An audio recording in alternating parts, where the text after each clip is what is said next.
اللہ کے بارے میں صاحب الرحمن علی العرش استوى، ہاں اور اس کے بعد پھر اللہ نے بھی قرآن وہ معکم اینما کنتم، اور اس کے بعد ہمیں یہ بھی کہا کہ بھئی تعویل کسی قسم کی نہیں کرنی، تو کیسے نہیں کہہ تطبیق کریں گے اس کے اندر یہ؟ یہی نفیس احمد کی بات تھا نا کہ عزیز جب الرحمن اللہ رسول تو اس کو تو کہتے ہیں ٹھیک ہے کیفیت نہیں ہم بیان کر سکتے مگر لفظوں پر ایمان رکھتے ہیں کہ عرش پر بیٹھ جب ہوا محکم کی بات آتی ہے پھر تعویل شروع کر دیتے ہیں علم کے ساتھ ہے یہ، اور پھر اس میں جب کہیں کہ بھئی آپ تعویل کیوں کریں، آپ نے خود ہی ایک قاعدہ بنایا کہ تعویل نہیں کریں، آپ نے توڑ دیا اگر اس کو، اور یہاں توڑ دیا. پھر وہ کیا کہتے ہیں کہ بھئی یہاں پہ جو ہے نا جس کے اندر سلف سے جو ہے تعویل وہ آئے گی اس کو کر لیں گے. بس یہ کوئی سمجھ نہیں آتی. نہیں سمجھ بیٹا آدھی کیا من گھٹ بات، باقی اللہ تعالیٰ تو ہماری سمجھ سے راگ سے بھالا ہے نا، ہم اس کو کیا سمجھے وہ کیا ہے اور کس طرح بیٹھتا ہے کس طرح اترتا.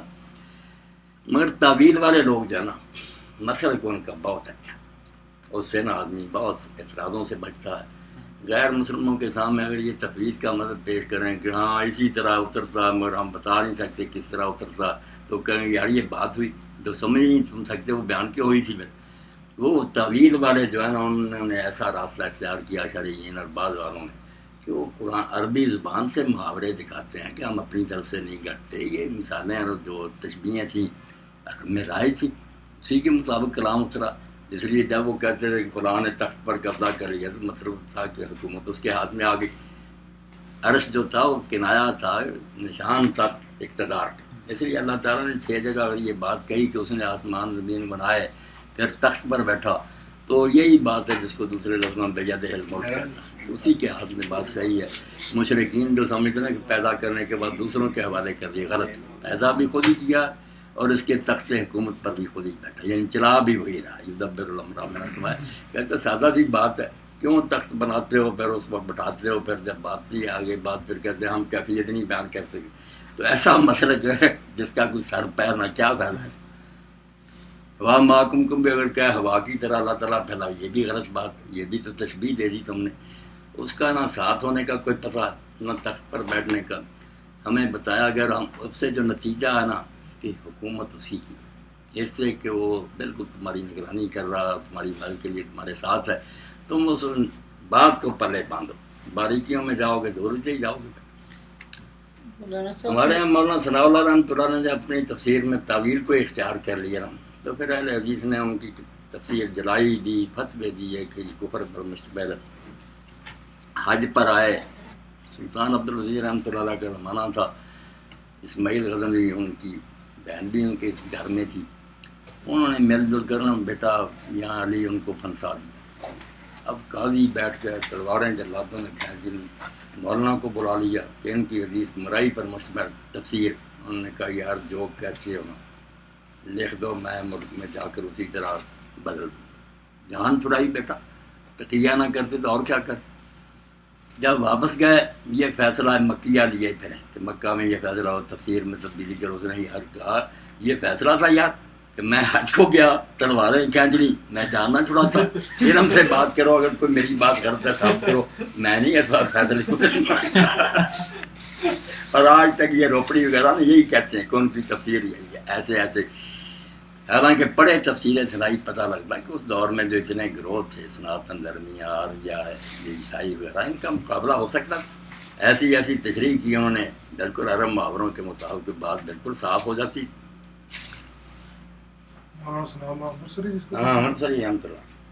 اچھا، یہ جو کہ امام شافعی کا قول کہا جاتا ہے الاستواء معلوم والکیف مجہول، امام مالک کا کہتے ہیں استواء معلوم ہے، کیفیت اس کی مجہول ہے، ایمان واجب ہے، سوال کرنا دے.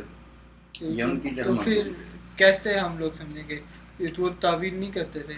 نہیں تعویل تو کر دیں گے، باقی کیا ہے نا کہ استواء اور شاعری نہیں لفظوں کا انکار کر دے تو کافر ہی ہو جانا. اگر وہ مانتا کہ لفظ ٹھیک ہے اس کا مفہوم یہ ہے تو وہ تو علماء میں ہوتا ہے یہ فہم میں اختلاف. استواء اور اس قرآن کے الفاظ ہیں نا وہ تو سب مانتے ہیں. یعنی تعویل نہیں کرنی چاہیے کہ کرنی چاہیے؟ میرے خیال میں تو کرنی چاہیے. ایسی ساری اجزاء مشابہات ہیں نا ان کا مناسب معنی کر دینا چاہیے تاکہ عوام بھی کسی الجھن کا شکار نہ ہو، کوئی غیر مسلم بھی ہم پر اعتراض نہ کر سکے. پھر امام مالک کا قول پھر کہاں؟ نہیں امام مالک نے کوئی ایسا تو نہیں کہا کہ بالکل میری طرح بیٹھا ہوا ہے. وہ کہتے ہیں استواء کا لفظ قرآن میں آیا وہ معلوم ہے، وہ تو اسی طرح مانو.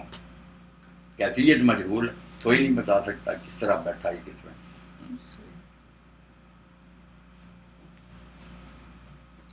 اسی سے ہی جیسے یہ حدیث کئی لوگ امام ابن تیمیہ کہتے ہیں استوا کا بھی جو معنی عام چل پڑا نا کہ بیٹھا ہوا ہے, یہ نہیں. استوا کا معنی ارتفاع بھی بلند ہوا, یعنی عرش سے بھی پرے ہے, اس پر بیٹھے کی بات نہیں.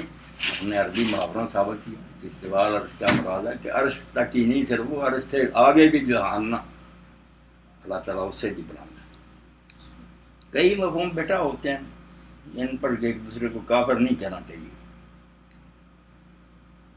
مانا اسی سے ہی بعض علماء یہاں کے علماء ہیں وہ کہتے ہیں کہ قرآن میں مجاز ہے ہی نہیں. یہ بھی کوشن کی رحمۃ اللہ علیہ کی کتاب میں نے دیکھی, باتیں بنانے کی, مجاز بھی ہے, سب کچھ ہے. مطلب میں آپ کو نفیس بات بتاؤں, ہمارے یہاں نا مناظرہ ہوا, پیر میرے شاہ گولری ایک طرف سے, دوسری طرف حافظ عبد المنان وزیر آبادی تھے.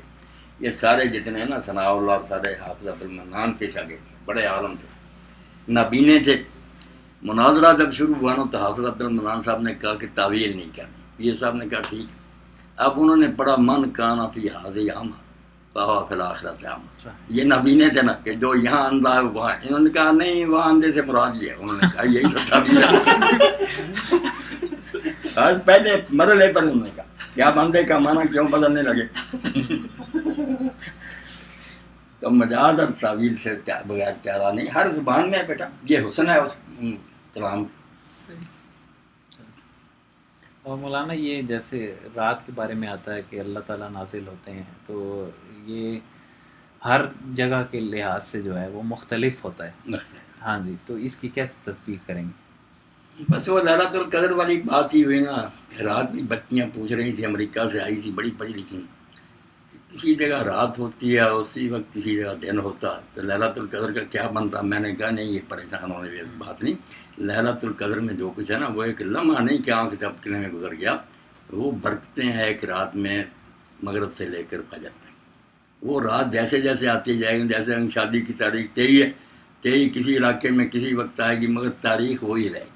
اسی طرح نا لیلۃ القدر کا فیصلہ ہو کہ 23ویں رات ہے, جیسے جیسے وہ رات کسی علاقے میں آتی جائے گی فرشتے بھی اتریں گے, رحمتیں بھی ہوتی جائیں گی. وہ یہ نہیں کہ ساری دنیا میں ایک ہی لمحہ بس گزر جانا. تو پہلے جو انہوں نے بات کی کہ جو شوق پیش کیا جاتا ہے کہ اللہ تعالیٰ رات یا فرشتے میں پہلے آسمان پہ آئے تھے, اس کو ہر جگہ کہیں نہ کہیں سوال پیدا, عرش خالی ہو جاتا, پھر اس کو پھر کہتے ہیں نہیں ہم نہیں بتاتے.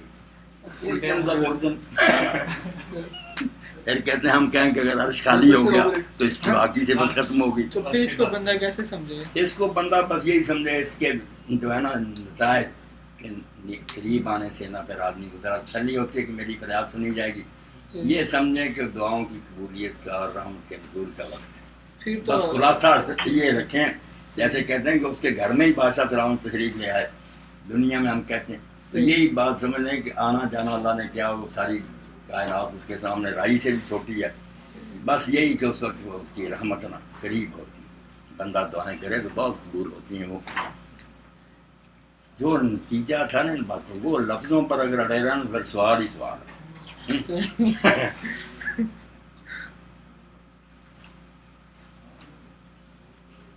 اب شیعہ حضرات کی جو حدیثیں ہیں ان میں بیٹا پڑھتے ہیں, جب امام سے کہا علی رضا سے کس طرح یہ سنی کہتے ہیں اللہ اترتا, انہوں نے کہا توبہ توبہ توبہ, کفر پڑھتے ہیں. اللہ کو ایسی شاید جو جگہ بدلتا رہے, یہ کوئی بات نہیں ہے. حضور نے فرمایا تھا کہ اس وقت اللہ کا ایک فرشتہ اترتا ہے جو یہ اعلان کرتا ہے صبح تک کہ ہے کوئی بخشش مانگنے والا, ہے کوئی دعا کرنے والا.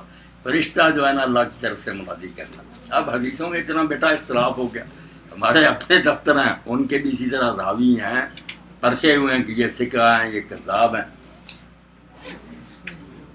علم خضر بیٹا سب سے لینا چاہیے. علم میں اگر ہم یہ رکاوٹ پیدا کر رہے ہیں نا کہ فلاں کا نہیں پڑھنا. اب دیکھیں یہاں مسکت سے گئے تھے جو ان کے مفتی عام ہیں, انہوں نے پاکستان کا دورہ کیا, میری مسجد میں آئے, انہیں پتہ چلا نا. وہ پھر نفیس بیٹا اپنی کتابیں لے گئے, تفسیر کی, فقہ کی, حدیث کی, تو پتہ چلا اخبار جی ہے نا یہ مسجد الرحمان دونوں ریاستیں جو ہیں ان کے سلطان اور ان کے قاضی وغیرہ سارے آبادی ہیں.